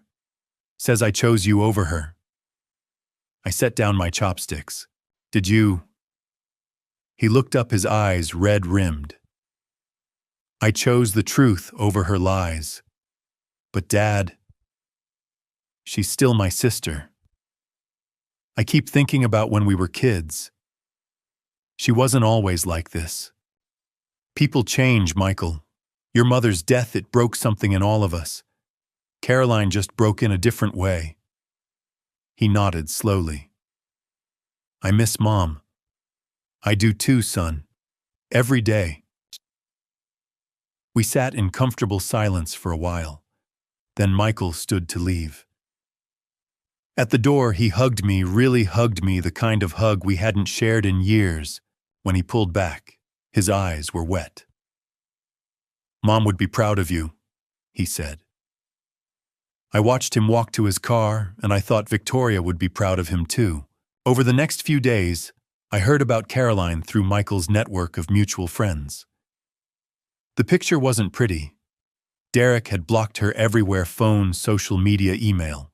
Sharon had told the extended foster family what happened.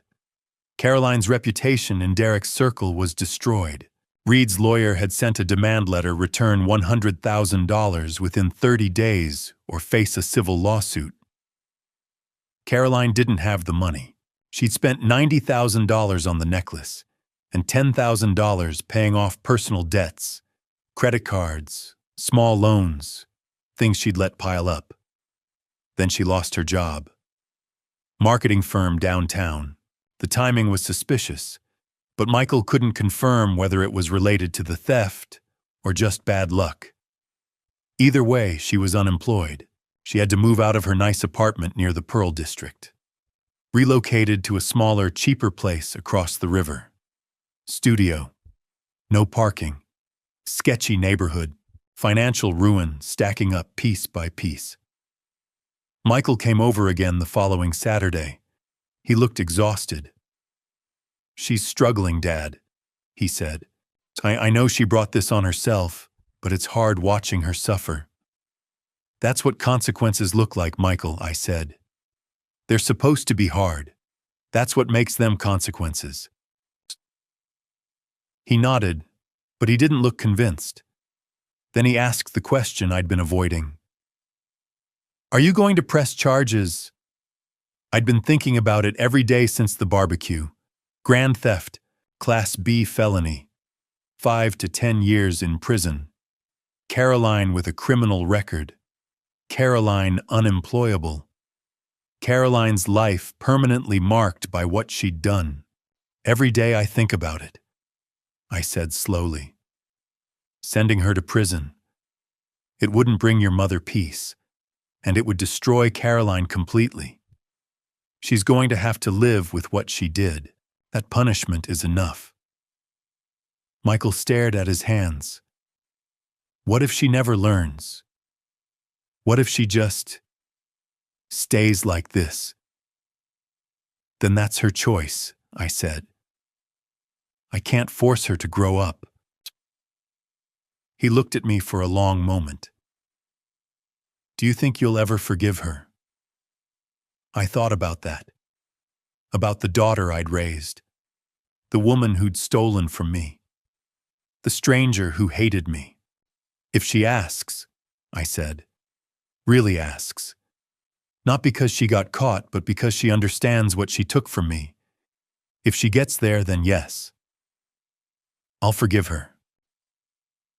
We both knew that probably wasn't going to happen. 2 weeks later, someone knocked on my door. I wasn't expecting anyone. Michael had called earlier to say he'd be out of town for work. Harold only visited by appointment. My first thought, absurdly, was that it might be Carolyn. I opened the door. It wasn't Caroline. It was Paul Foster.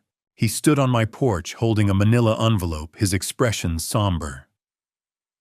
"Daniel," he said. "Do you have a minute?" I stepped aside. "Come in." He followed me to the living room, sat on the couch, set the envelope on the coffee table between us. "Derek's been a mess," Paul said without preamble. "Hasn't been sleeping, barely eating. He loved her, Daniel, really loved her, and finding out what she did, it broke him." "I'm sorry," I said, and I meant it. Paul nodded. "He asked me to give you this." He tapped the envelope. "It's his statement, for the police. If you decide to press charges, he'll testify. He'll tell them everything he knows, the timeline, the lies, the necklace. He wants you to know he's on your side." I stared at the envelope. I haven't decided yet. I know, Paul said. And I'm not here to pressure you.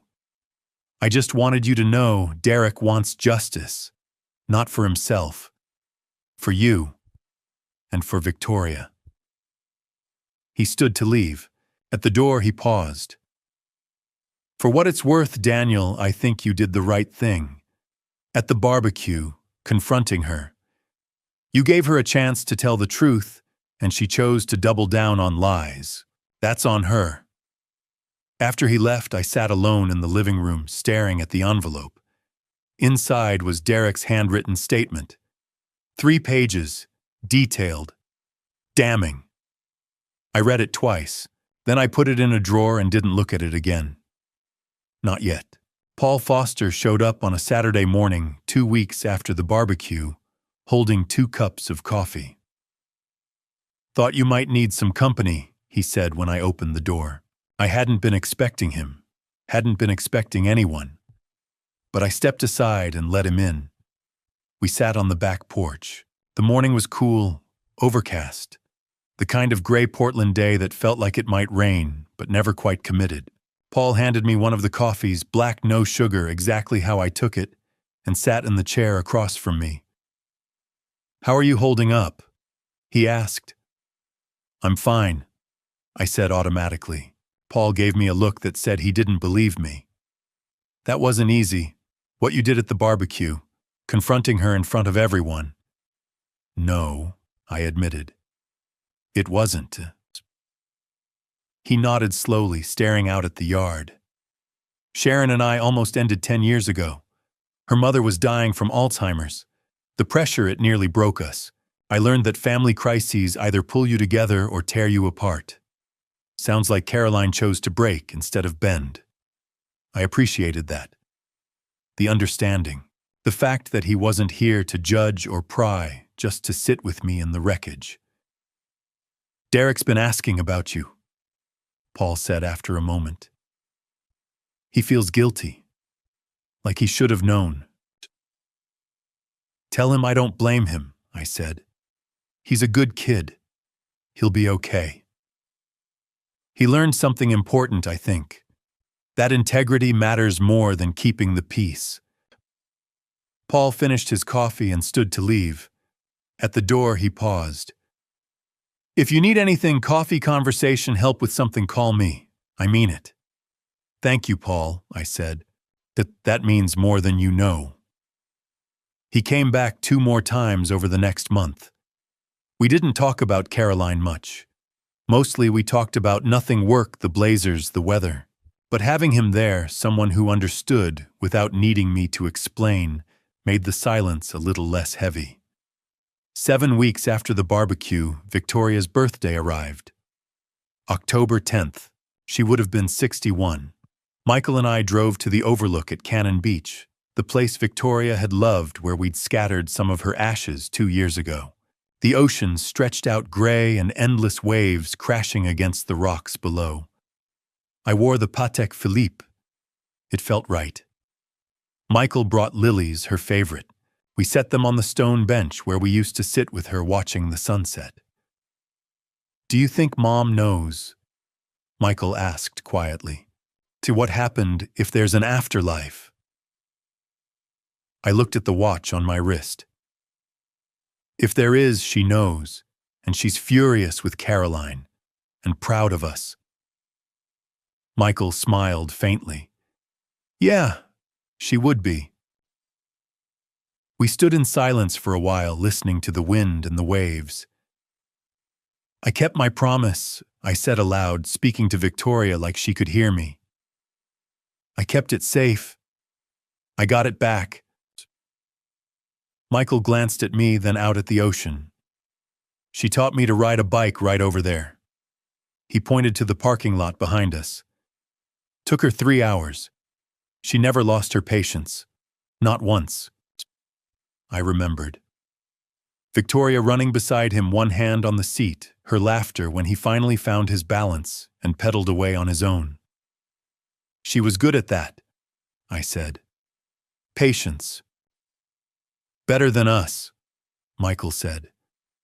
We laughed. Then we cried a little. Then we sat on the bench and watched the ocean until the cold drove us back to the car. On the drive home, Michael asked the question I'd been waiting for. "What do you think Mom would want for Caroline?" I thought about that, about Victoria's fierceness, her sense of justice, but also her capacity for love. "She'd want Caroline to learn," I said, "to grow up. But she'd also want us to be okay without Caroline's forgiveness, to move forward." "Mom was always better at tough love than we gave her credit for," Michael said. "Yeah," I agreed. "She was." When we got back to the house, Michael walked me to the door. Before he left, he asked one more question. "What if Caroline called right now and apologized, really apologized, would you forgive her?" I looked at the watch on my wrist. It caught the light gleaming softly. "Ask me again in a year," I said. It wasn't a no, but it wasn't a yes either. Michael nodded. He understood. After he left, I went inside and sat in Victoria's chair, looked at the wedding photo on the side table. She was smiling, radiant, her father's watch on her wrist. I touched the watch on my own wrist, felt the seconds ticking. Time didn't heal everything, but it gave you space to breathe, space to think, space to decide what forgiveness might look like if it ever came. For now, that was enough. Getting the watch back didn't mean I could keep it the way I had before. A month after the barbecue, I realized the cabinet in my study wasn't enough. Not anymore. Caroline had proven that locks could be bypassed, that trust could be weaponized, that even in your own home, nothing was truly safe. I researched options. Home safe versus bank safety deposit box. Harold walked me through the pros and cons insurance access documentation. In the end, the choice was clear. Safety deposit box, fully insured, paper trail. No one could touch it without my explicit permission. I also updated my will. Harold drew up the papers. The watch would go to Michael, not Carolyn. Unless she reconciled, unless she made amends, the watch would never be hers. The following week, I drove to the bank in downtown Portland. A large branch, marble floors, security cameras everywhere. A clerk led me to the vault, and I placed the rosewood box inside the metal drawer, alongside Victoria's other valuables, her wedding ring photographs, a journal she'd kept during treatment. I looked at the watch one last time before closing the drawer. Ran my finger over the crystal, the band, the engraving on the back. "You wore this for 30 years, I said softly. "I'll keep you safe for the next 30. The clerk locked the drawer, handed me the key. Walking out of the bank, I felt lighter. Not because I'd let go of Victoria, I'd never do that, but because I'd finally understood something she'd tried to teach me when she was alive. Memory lives in actions, not objects. I didn't need to see the watch every day to honor her. I just needed to live the way she would have wanted, with integrity, with boundaries, with love that didn't excuse cruelty. For the first time since Victoria died, I didn't drive straight home. I took the coastal highway out to Cannon Beach, parked at the overlook, watched the sunset paint the ocean gold and orange. The waves crashed below. Seagulls circled overhead. The air smelled like salt and pine. I sat on the bench where Victoria and I used to sit, where we'd brought the kids when they were young, where she'd asked me to scatter some of her ashes after she was gone. I felt something I hadn't felt in 2 years. Peace, not the absence of pain, not forgetting, just space to breathe, space to remember her without the weight of rage and betrayal pressing on my chest. I stayed until the sun disappeared below the horizon, the sky fading from orange to purple to deep blue. Then I drove home. 2 months later, a letter arrived. No return address, but I recognized Caroline's handwriting immediately. Slanted, looping the same handwriting she'd had since high school. I stared at the envelope for a long time before opening it. Inside was a single page handwritten on lined notebook paper. Dad, I know you're angry. I know I messed up. I took the watch, and I shouldn't have. I see that now. But I didn't think it mattered that much to you. It was just sitting there in that cabinet untouched like a relic. I thought if I could do something good with it, something meaningful, it would be better than letting it collect dust. I've lost everything. Derek won't talk to me. Sharon blocked me. I lost my job. I had to move to a terrible apartment. My reputation is destroyed. Isn't that punishment enough? Mr. Reed's lawyer is demanding $100,000? I don't have it. I can't pay him back. If you could help me with this, just this one thing, I promise I'll pay you back. I swear. I'm your daughter. Doesn't that mean something, Caroline? I read it twice, looking for the apology I needed to see, looking for remorse, for understanding. It wasn't there. She admitted taking the watch, yes, but she still didn't understand why it mattered. She still blamed external forces, stress, grief, pressure, feeling inadequate. She still saw herself as the victim, and she wanted money. I set the letter down and stared out the window. The yard was turning brown, autumn settling in. The leaves on the oak tree had gone gold and started to fall. Victoria had loved autumn, said it was the most honest season, no pretending, just things dying and making space for what came next. I wondered what she would say if she were here, if she'd read Caroline's letter and felt the same hollow disappointment I did. Probably. Victoria had never tolerated excuses. Michael came over that night. I handed him the letter without a word. He read it, his expression darkening with each line. When he finished, he set it on the table and looked at me. She still doesn't get it, does she? He said. No, I said. She doesn't. Are you going to help her? I shook my head. If I give her money, I'm telling her that what she did can be fixed with cash. That consequences can be bought off. That's not a lesson I'm willing to teach. Michael nodded slowly. What if Reed sues her? What if she ends up bankrupt? Then she ends up bankrupt, I said. She made her choices. She gets to live with them. That sounds harsh. It is harsh, I admitted. But enabling her would be worse. She needs to understand that actions have consequences. Real ones. Not ones I can wave away with a checkbook. Michael stared at the letter. Do you think she'll ever get it? Ever really understand what she did? I don't know, I said. I hope so, but I'm not holding my breath. He looked at me for a long moment. Are you okay, Dad? I thought about that, about the last 3 months, the confrontation, the recovery, the grief and rage, and slow, painful acceptance. I'm getting there, I said. Michael hugged me before he left. Mom would be proud of you, he said quietly. I hoped he was right.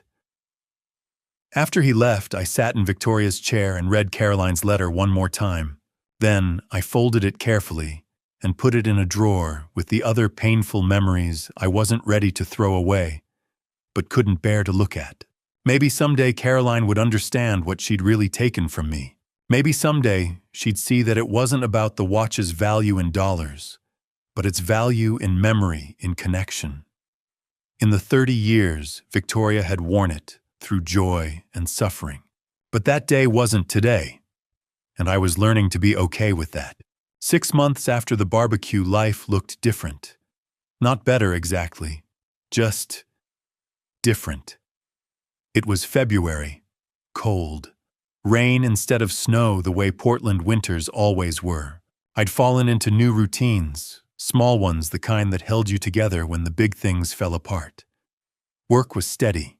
I'd taken on a few new clients, consulting projects that kept my mind occupied without demanding too much. Mornings I made coffee and read the paper. Evenings I cooked simple meals or ordered takeout. Twice a week I went to a grief support group at the community center. I'd resisted it. At first thought it would be performative or maudlin, but it turned out to be the opposite. Just people sitting in a circle drinking bad coffee talking about the people they'd lost. It helped. I had dinner with Harold once a month. Coffee with Paul Foster had become a regular thing every other Saturday, a local cafe near the river. We talked about work sports, the city. Sometimes we talked about Caroline and Derek. Mostly we didn't. Michael came by twice a week, sometimes more. Our relationship had shifted after the barbecue deepened maybe. Or maybe it had just been stripped of pretense. We didn't talk around things anymore. We said what we meant. He was the one who told me Derek was doing better. Paul says he's dating someone new, Michael said one night over pizza. Nothing serious, but he's getting out seeing people. That's good, I said. He deserves to be happy. He asks about you. Through Paul. I nodded. I'd thought about reaching out to Derek a few times. Thought about calling, seeing how he was doing. But I always stopped myself. It wasn't my place. Derek needed to heal on his own terms, not because I felt guilty about what Caroline had done to him.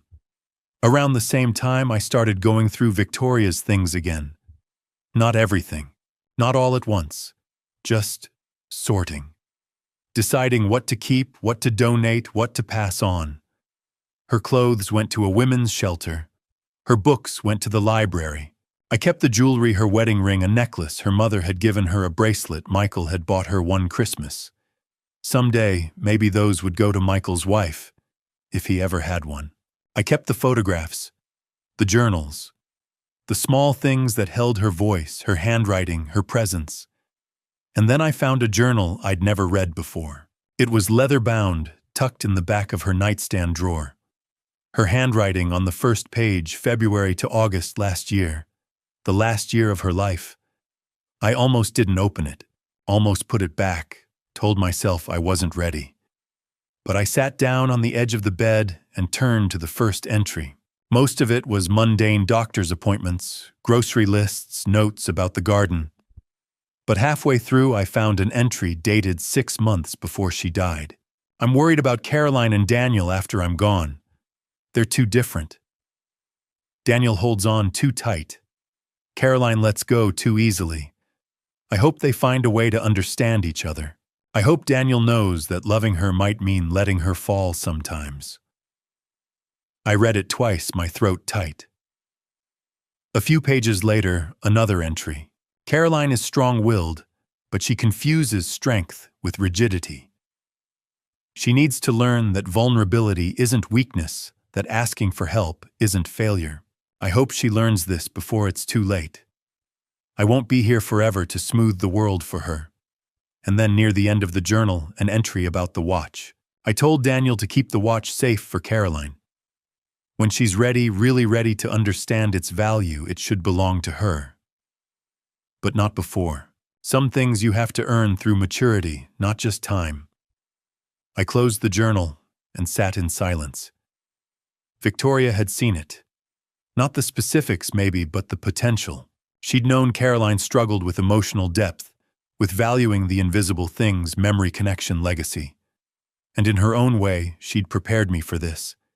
She'd trusted me to hold the line, to keep the boundaries, to not enable Caroline's immaturity just because it was easier than confrontation. I opened the journal again and read the entry one more time. I hope Daniel knows that loving her might mean letting her fall sometimes. I did know. Now at least. I set the journal on the nightstand and looked at Victoria's photo on the dresser. It was the one from our wedding day, her smiling radiant, her father's watch on her wrist. I hope she learns, I said aloud.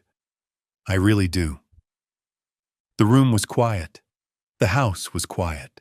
But for the first time in over 2 years, the silence didn't hurt. It just Was. I stood and carried the journal to the living room where I'd been organizing Victoria's keepsakes. I placed it in a box with her letters, her other journals, the things I wanted to keep close. Victoria had known, maybe not the details, but the shape of it, the potential for fracture, and she'd trusted me to handle it. 6 months had passed since the barbecue. 6 months since I'd confronted Caroline in front of Derek's family. 6 months since I'd gotten the watch back. In another 6 months, maybe I'd have different answers. Maybe Caroline would reach out again, and this time the apology would be real. Maybe Derek would call and we'd have coffee and he'd tell me he was engaged to someone who treated him the way he deserved. Or maybe none of that would happen. Maybe I'd just feel more at peace with the questions. I closed the box and set it on the shelf. Looked around the living room. The furniture Victoria had picked out, the photos on the walls, the orchid on the windowsill that I'd somehow managed to keep alive. The house still felt like hers. It probably always would. But it felt like mine, too. Finally. I made a cup of tea and sat in her chair. Turned on a lamp, opened a book I'd been meaning to read. Outside, the rain tapped against the windows. Inside, I was okay.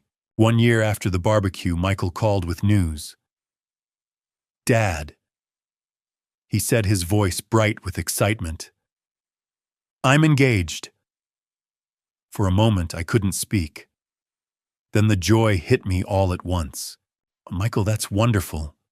Tell me about her." "Her name's Emma. She's a teacher, 3rd grade. I met her 6 months ago at a friend's wedding. Dad, she's amazing. I want you to meet her." "Bring her over," I said. "Anytime." They came the following Saturday. Emma was 30, warm and easy to talk to, with dark hair pulled back in a loose braid and a smile that reached her eyes. She brought flowers, sunflowers, bright and cheerful, and set them on the kitchen counter like she'd been doing it for years. We ate dinner at my place.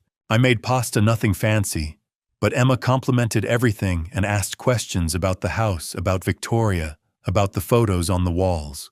She listened the way people rarely do, fully present, genuinely interested.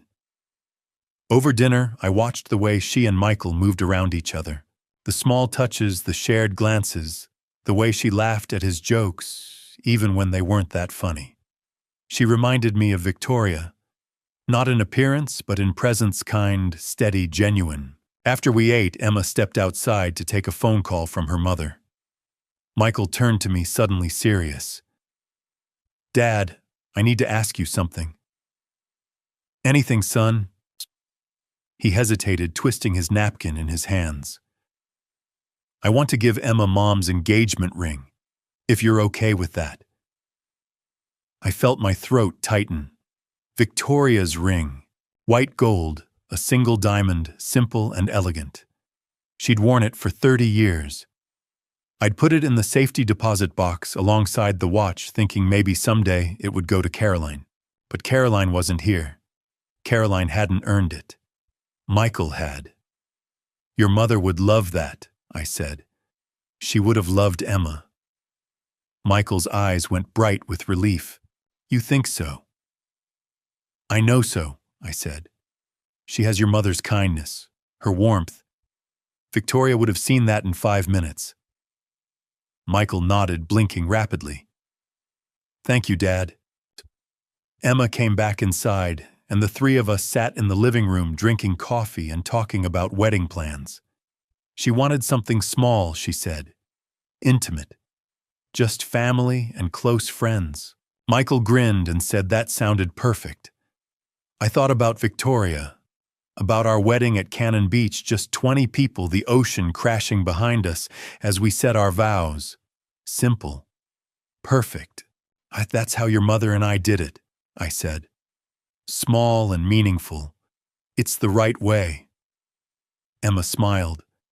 Michael told me. He showed me the photos. Your wife was beautiful. She was, I said. Inside and out. After they left, I sat in the quiet house and thought about the ring. About passing it to Michael. About Victoria's legacy continuing in a way that felt right. The next day, we drove to the bank together. It was a Saturday morning, the streets quiet, the sky overcast. Michael was nervous, kept checking his pocket like the ring might already be there. We parked and walked into the lobby past the tellers to the vault in the back. The clerk unlocked my safety deposit box, and I pulled it out carefully, set it on the table in the small private room they provided. Inside was Victoria's ring nestled in black velvet. Beside it, the rosewood box containing the watch. I lifted the ring out carefully, held it up to the light. The diamond caught the fluorescence, scattering tiny rainbows across the wall. "It's perfect," Michael said softly. I handed it to him, watched him turn it over in his hands, his expression reverent. "She wore this every day," I said. "Through everything. Good days and hard days. She never took it off. She'd be so proud to see you give it to someone who deserves it." Michael closed his hand around the ring, his eyes damp.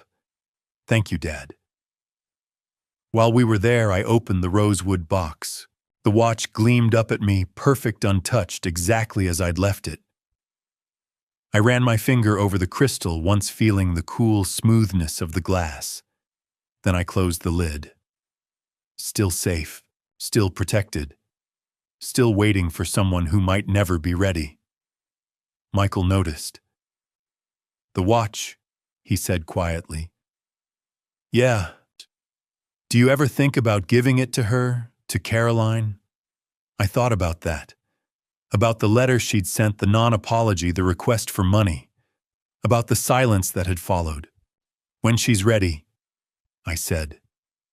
"Really ready. Not before." Michael nodded. He understood. We walked out to the parking lot together. Michael slipped the ring into his jacket pocket, zipping it carefully. The August sun was breaking through the clouds, warm on our faces. "Mom would have liked her, wouldn't she?" Michael asked. "So Emma." "Very much," I said. "She would have seen what I see, that you chose someone who values what really matters. Love, kindness, integrity." Michael smiled, then hesitated. "Have you heard from Caroline?" "No," I said. "Have you?" "She sent a card. When I told her I was engaged, just said congratulations. Nothing else. No apology, no explanation, no request to meet Emma or be involved in the wedding." We stood in silence, the weight of that absence settling between us like fog. "Do you think she'll ever come around?" Michael asked quietly. "I don't know," I said. "I hope so. But I can't spend my life waiting for her to figure it out. And neither can you." "I know," he said. I wish Mom was here. For this. For the proposal, the wedding, all of it." "She is here," I said. "In that ring. In Emma's kindness. In the fact that you chose someone who sees the world the way your mother did, with compassion and honesty." Michael's eyes went damp. He nodded, unable to speak for a moment. "You're going to have a good life, Michael," I said. "The kind of life your mother wanted for you. The kind she and I built together. That's her legacy, not the watch, not the ring. You." He pulled me into a hug, tight, fierce, the kind of hug that said everything words couldn't. "Thank you, Dad," he said, his voice muffled against my shoulder. "For everything, for not letting me make excuses for her, for showing me what integrity looks like, for being the kind of man Mom loved." I held him for a long moment, then stepped back. "Your mother would be so proud of you, and I am too." He pulled back, smiling through tears. "I'll call you after I propose. Let you know how it goes." "She'll say yes," I said. "How do you know?" "Because you're your mother's son, and Emma's smart enough to see that." Michael laughed, wiping his eyes. "I love you, Dad. I love you too, son." I watched him drive away, the ring in his pocket, and hope in his eyes. The sun was fully out now, burning off the last of the morning clouds. The parking lot was filling up Saturday errands, families, couples, life moving forward.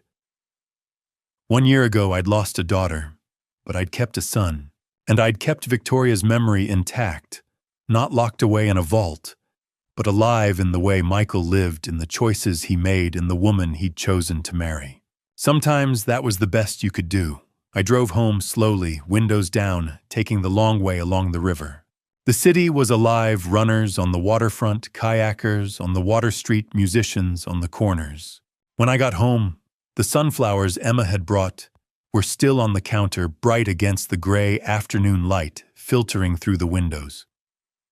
I made coffee and sat in Victoria's chair, looked at her photo on the side table, smiling, radiant, her engagement ring on her finger in that long-ago wedding photo from Cannon Beach. "She's a good one," I said aloud. "You would have loved her." The silence didn't answer, but I felt somehow that Victoria heard me, and that she agreed. After Michael left with the ring, I sat alone in the house, the afternoon light slanting through the windows in long golden bars. I thought about the last year, everything that had happened, everything that had changed. The confrontation at the barbecue, the watch recovered and locked away, Caroline's silence, Michael's engagement, Victoria's journal, her words reaching across death to guide me. I thought about what I'd really been protecting all along. Not a watch, not an object, no matter how valuable or sentimental. I'd been protecting principles. Victoria's legacy wasn't the Patek Philippe on her wrist or the ring on her finger. It was the values she'd lived by, the standards she'd held even when holding them was hard. Integrity, doing the right thing even when it cost you. Boundaries, not allowing cruelty in the name of family. Respect, for memory, for others, for truth. Accountability. Actions have consequences. And love, real love, the kind strong enough to say no when yes would be easier. Caroline had rejected that legacy by stealing and refusing to understand what she'd taken. Michael had embraced it by standing for truth even when it tore his family apart. I'd taught Michael what Victoria would have taught him, that love without boundaries isn't love, it's enabling. That legacy is passed through actions and choices, not words or objects. I thought about Caroline. Still no real apology. Still no understanding. My anger had faded months ago, burned out like a fire that had run out of fuel. What remained was sadness. Sadness for the daughter I'd raised, the woman she'd become, the gulf between who she was and who she could have been. I hoped she'd find her way eventually, find someone who'd tell her the hard truths, find rock bottom and decide to climb back up. But I'd made peace with the possibility that she never would. That was her choice, and I couldn't control it. I could only control my own integrity. I visited the watch sometimes at the bank, took it out on special occasions. Michael's engagement party next month, Victoria's birthday. I'd wear it for a few hours, feel its weight on my wrist, then return it to the vault. I didn't need constant physical possession anymore. Victoria's memory lived in how I lived my life, not in what I owned. The following Saturday, I drove to the Oregon coast again. Cannon Beach. Late afternoon. The sun hung low over the Pacific, painting the water in shades of gold and copper. The beach was nearly empty, a few joggers, a couple walking their dog, a family packing up their picnic. I wore the Patek Philippe today. Felt right somehow to bring it here, to the place Victoria had loved, the place we'd scattered some of her ashes. I sat on a piece of driftwood, smooth and gray from years of salt and sun, and watched the waves roll in. Steady, relentless, timeless. I looked at the watch on my wrist, not to check the time, but to remember the woman who'd worn it for 30 years, who'd checked it in hospital waiting rooms and at school plays and on ordinary Tuesday mornings. who'd glanced at it the day the doctor said 6 months, like she was calculating how many seconds she had left. I thought about the fight to protect her memory. The cost of it. Had it been worth losing, Caroline, yes. Because some things were sacred. Because teaching Michael that lesson mattered more than enabling Caroline's cruelty. Because Victoria would have done the same. I knew that now from her journal, from the way she'd prepared me without even realizing it. I hope Daniel knows that loving her might mean letting her fall sometimes. She'd known. She'd always known. The sun dropped lower, touching the horizon. The sky turned orange, then pink, then deep purple. The temperature dropped, the breeze turning cool. I felt something I hadn't felt in 2 years. Peace. Real peace. Not the absence of pain, but the presence of certainty. I'd done the right thing, even though it had cost me dearly. Michael would carry the legacy forward. He'd give Emma the ring. Someday, maybe they'd have children, and he'd tell them about their grandmother, about her strength, her kindness, her refusal to compromise on what mattered. And Caroline. Maybe she'd come back someday. Maybe she'd finally understand what she'd destroyed and try to rebuild it. Or maybe she wouldn't. And I was okay with either outcome, because I'd learned what Victoria had tried to teach me all along. Family isn't about blood. It's about who shows up, who respects your boundaries, who honors what you hold sacred. Victoria had taught me that when she was alive. And in protecting her memory, I'd learned it all over again. Some people would ask if I'd gone too far. Others would say I hadn't gone far enough. The truth, I'd done what was necessary to protect the people I loved, both living and dead. Caroline had made her choices. I'd made mine. And I could live with mine. I stood brushing sand off my jeans. The sun had disappeared below the horizon, leaving only a thin line of orange light. Stars were beginning to appear in the darkening sky. I looked at the watch one more time. 6:47 p.m. The second hand swept forward smooth and precise, ticking toward the future. I walked back to the car windows, down, radio off.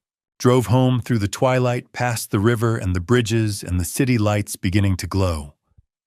When I got home, I didn't go straight inside. I stood in the driveway for a moment looking at the house. The porch light was on the way Victoria used to leave it. The orchid in the window still blooming. Inside, I made dinner, poured a glass of wine, sat in Victoria's chair and opened a book. The house was quiet, but it wasn't the painful silence of grief anymore.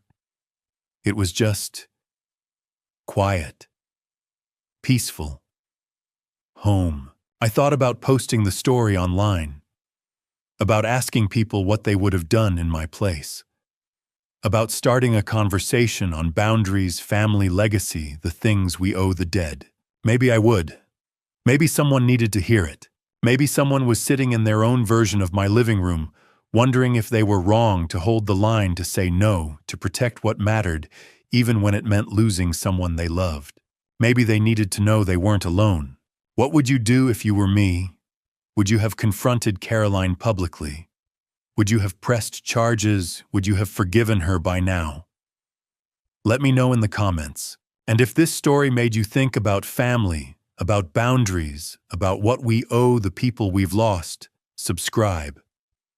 Because sometimes the hardest lessons are the ones most worth sharing. The sun had set completely now. Outside, the streetlights glowed softly. Inside, the house was warm and still. I looked at the watch on my wrist, ticking steadily forward, and for the first time in 2 years, I felt like I was moving forward with it. Looking back now, I don't pretend that I handled everything perfectly. I didn't. There were moments when I hesitated, moments when emotion clouded judgment, moments when grief made me softer than I should have been. But if there's one thing I can stand behind without regret, it's this: I handled it with integrity. And in the end, integrity matters more than perfection ever could. This family story taught me lessons I wish I had learned earlier, and lessons I hope you never have to learn the hard way. First, don't wait for betrayal to teach you about boundaries. By the time betrayal shows up, the damage is already done. Boundaries aren't punishments. They're protections. Set them early. Enforce them calmly, lovingly, but firmly. Because the people who truly love you won't feel threatened by your boundaries, they'll respect them. And the ones who fight them were never really standing on your side to begin with. Second, don't confuse tolerance with love. Tolerance lets things slide. Love tells the truth. Real love says no when yes would slowly destroy someone. Real love is willing to be misunderstood today to prevent disaster tomorrow. God gave us free will, but He also gave us consequences. And both are gifts, because consequences are how we grow when pride refuses to listen. And please don't let grief make you vulnerable to manipulation. Loss softens us. It opens cracks in our judgment. When Victoria died, I almost let sentiment override principle. I almost convinced myself that time alone equals maturity. But through her journal, God reminded me of something simple and uncomfortable. Some things must be earned through responsibility, not just years lived. That wisdom stopped me from enabling Caroline's self-destruction, even when it would have been easier to look away. Some people labeled what happened as dad revenge. They were wrong. This wasn't dad revenge. Revenge seeks to harm. Revenge feeds on anger. What I did wasn't about punishment, it was about protection. Protecting values. Protecting legacy. Protecting what generations before me built with sacrifice and discipline. God doesn't call us to be reckless with what we're entrusted with. He calls us to be good stewards. And stewardship sometimes requires hard decisions that look cruel to people who only see the surface. If you're facing something similar, betrayal, theft, manipulation, or a family story being torn apart by greed, hear this clearly. You are not wrong to hold the line. You are not heartless for enforcing consequences. And you are not alone for choosing principle over peace. Would I do it again? Yes. Every single time. Because some battles are worth fighting, and some legacies are worth defending, even if it costs relationships that were already broken long before you took a stand. Thank you for staying with me through this family story. If this resonated with you, drop a 2 in the comments. I read every single one. And just so we're clear, this narrative includes fictionalized elements designed to spark reflection on boundaries, legacy, and tough love. If this isn't your cup of tea, no hard feelings at all. There's plenty of content out there for everyone. But if this made you stop and think, if it challenged you, if it reminded you that love sometimes has to be firm, then hit subscribe. Because the hardest stories are often the ones we need to hear the most.